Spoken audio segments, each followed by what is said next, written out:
दोस्तों नमस्कार।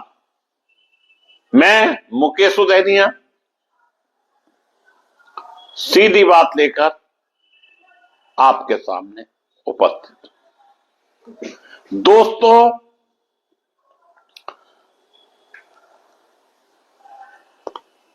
पान मसाला गुटखा जो कि स्वास्थ्य के लिए हानिकारक है और जिससे कैंसर जैसी खतरनाक बीमारी पांव पसार लेती है, लोगों की जिंदगी नरक बन जाती है, लोगों के घर उजड़ जाते हैं। इसको रोकने के लिए कई पार्टियों के सांसदों ने आवाज उठाई।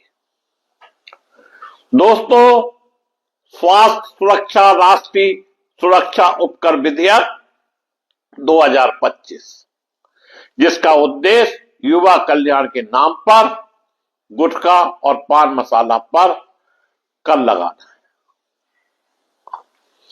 सामाजिक और वित्तीय स्वच्छता पर प्रतिकूल प्रभाव डाल सकता है, यह सांसद सुधाकर सिंह का कहना है। इस विधेयक के तहत सरकार तंबाकू और पान मसाला जैसी कथित वस्तुओं पर उपकर लगाकर एक जन स्वास्थ्य और राष्ट्रीय सुरक्षा कोष बनाने की योजना बना रही है।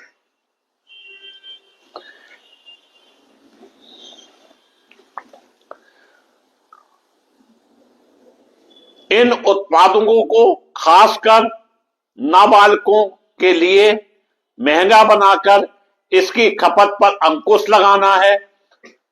गुरुवार को लोकसभा में यह मामला सांसद सुधाकर सिंह ने पूछा है, क्या गुटखा और पान मसाला पर उपकर लगाने से लोगों का स्वास्थ्य सचमुच सुधरेगा?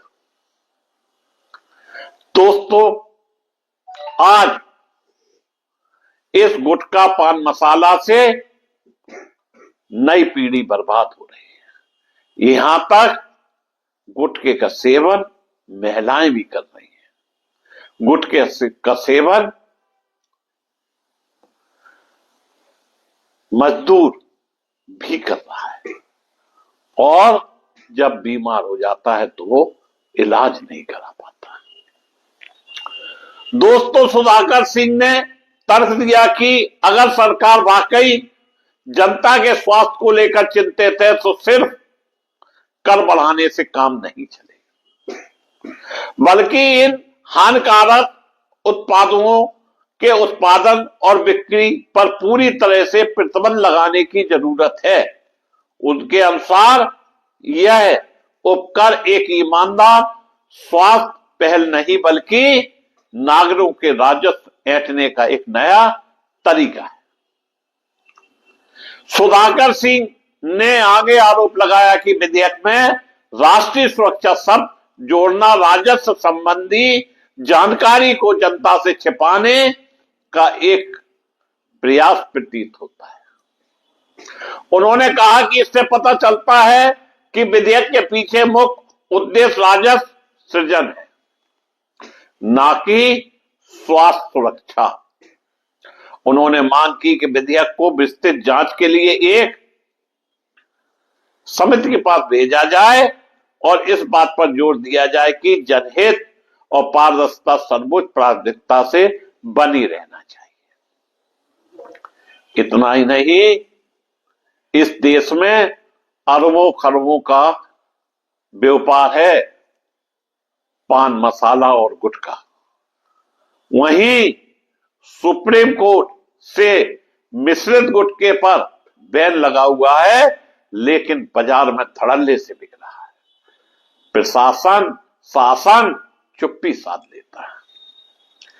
दोस्तों राज्यसभा में सोमवार को कांग्रेस सहित कई दलों ने पान मसाले पर केंद्र सरकार के उपकर लगाए जाने के प्रस्तावित कदम पर सवाल उठाते हुए जानना चाहा कि लाखों लोगों के जान को जोखिम में डालने वाली इस चीज पर देश भर में पूर्ण प्रतिबंध क्यों नहीं लगाया जा सकता है? उच्च सदन में स्वास्थ्य सुरक्षा से राष्ट्रीय सुरक्षा उपकर विधेयक 2025 पर चर्चा में भाग लेते हुए कांग्रेस के शक्ति सिंह गोहिल ने इस बात पर आपत्ति जताई कि इस विधेयक पर संशोधन देने के लिए राज्यसभा के सदस्यों को बहुत कम समय दिया गया है। उन्होंने इस विधेयक को प्रबल समिति में भेजने का सुझाव दिया है।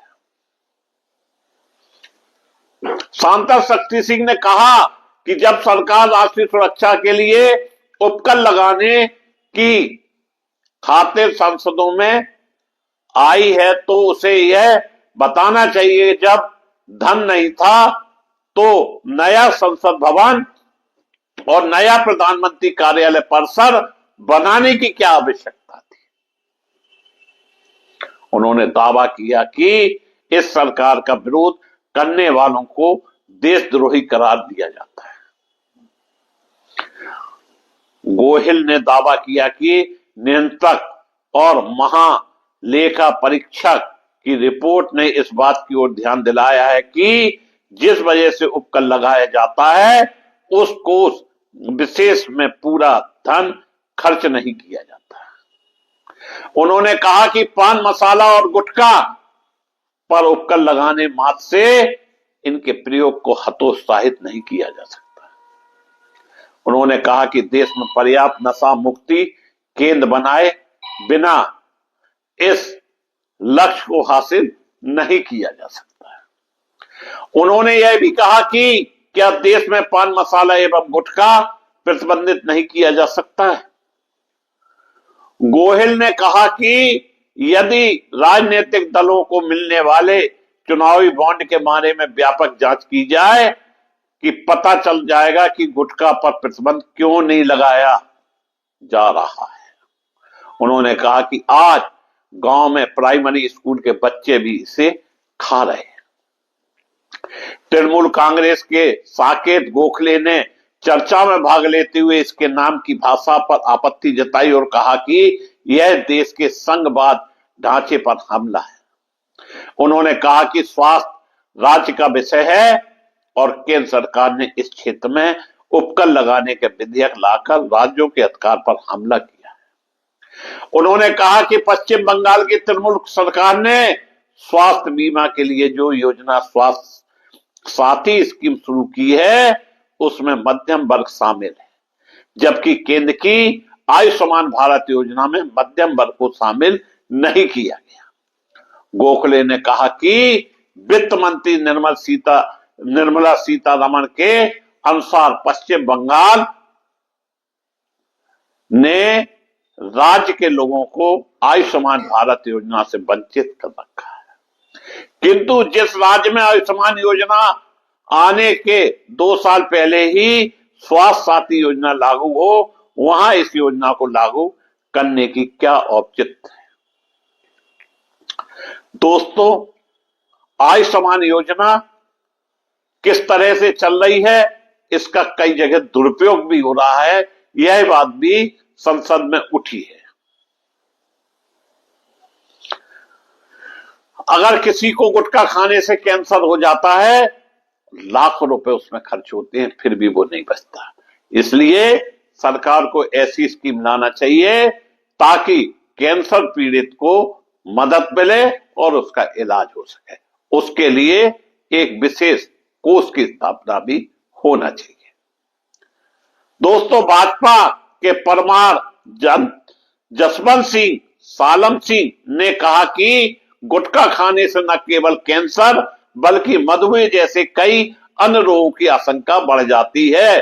उन्होंने कहा कि इसके लंबे समय तक सेवन करने से लोगों की काम करने की क्षमता घटती जाती है।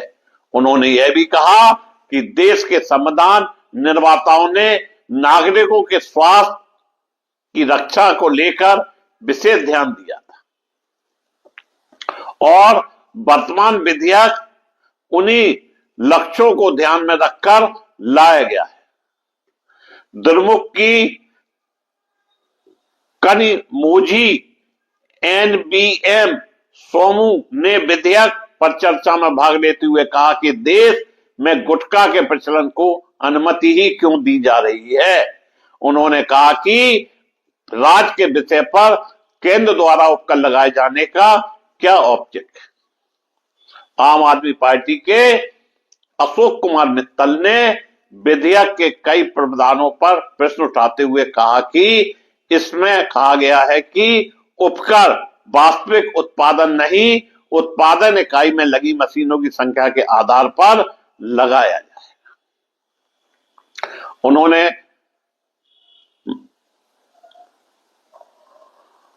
कहा कि प्रावधानों से निर्माण को नुकसान होगा। मित्तल ने यह भी कहा कि केंद्र सरकार द्वारा लगाए जा रहे उपकरों से राज्यों को राजस्व में नुकसान होता है। मित्तल ने भी पान मसाला कारण लोगों के स्वास्थ्य को पहुंच रही हानि पर चिंता जताई। बीजू जनता दल की सुलता देव ने कहा कि केंद्र कर वसूलने के नाम पर जो संघवाद की बात करता है, किंतु राज्यों को राजस्व देने के मामले में हुआ है और एक अधिकारवादी हो जाता है। उन्होंने कहा कि विधेयक में इस बात की स्पष्टता नहीं है कि इसके तहत दिए जाएंगे। उन्होंने कहा कि पान मसाले के प्रचलन को तुरंत रोकने की आवश्यकता है। चर्चा में YSR कांग्रेस पार्टी के गोलू बाबू राव, अन्ना दमुक के KM दबी दुरे सहित कई अन्य सदस्यों ने भी भाग लिया और यह चर्चा जोरों से हुई। दोस्तों, पूरे देश में गुटखा का चलन जोरों से चल रहा है और अच्छी खासी आबादी गुटखा का सेवन कर रही है। इतना ही नहीं, मिश्रित गुटखा पर तो सुप्रीम कोर्ट ने भी प्रतिबंध लगाया है, लेकिन धड़ल्ले से करोड़ों रुपए का गुटखा बिक रहा है और जिस विभाग की जिम्मेदारी से रोकने की होती है वह रोकता नहीं है। कहीं ना कहीं इस समय कुछ काला जरूर है। निश्चित रूप से संसद में यह एक अच्छी पहल है और इस पहल का सभी दलों को स्वागत करना चाहिए। अगर देश में गुटखा निर्माण पर रोक लगती है, पान मसाले पर रोक लगती है या अन्य नशे की चीजों पर रोक लगती है, जो नई पीढ़ी गुटखे से बर्बाद हो रही है, लोग अस्पतालों में सड़ रहे हैं, उनको कैंसर हो रहे हैं, इस तरह की घातक बीमारी से बच सकते। इतना ही नहीं, इस देश की रीढ़ की हड्डी कहलाए जाने वाले हमारे देश के मजदूर, हमारे देश के किसान और हमारे देश की महिलाएं जो गुटखा पान मसाले का सेवन करती हैं, उनसे पूछिए उनके हालात क्या है। कई लोग मुंह नहीं खोल पा रहे, कई लोग खाना नहीं खा पा रहे, कई लोगों की बोली चली गई और कई लोग मौत के आगोश में समा गए हैं।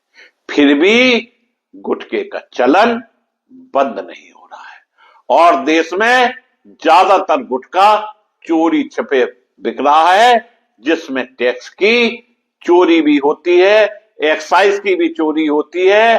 परंतु जो बात आ रही है कि पार्टियों को फंड कहां से आता है, अपने चंदे के लिए देश के करोड़ों लोगों को दांव पे लगाना किसी भी दल के लिए अच्छा नहीं है। निश्चित रूप से संसद में हमारे देश के प्रधानमंत्री को, विपक्ष के नेताओं को और समस्त देश के उन राजनेताओं को एकजुट होकर जो गुटखा रोकने की बात आ रही है या पान मसाला रोकने की बात आ रही है, उस पर विधेयक पास होना चाहिए ताकि कैंसर जैसी गंभीर बीमारी से लोग सुरक्षित बच सके। मैं मुकेश सुधैनिया पुनः देश के प्रधानमंत्री से सीधे बोल चैनल की तरफ से अपील करता हूं कि गुटखा को पूर्ण प्रतिबंध किया जाए। मैं अपने सभी उन लोगों को धन्यवाद देता हूं जो चैनल को सब्सक्राइब करते हैं या चैनल को ज्वाइन करते हैं।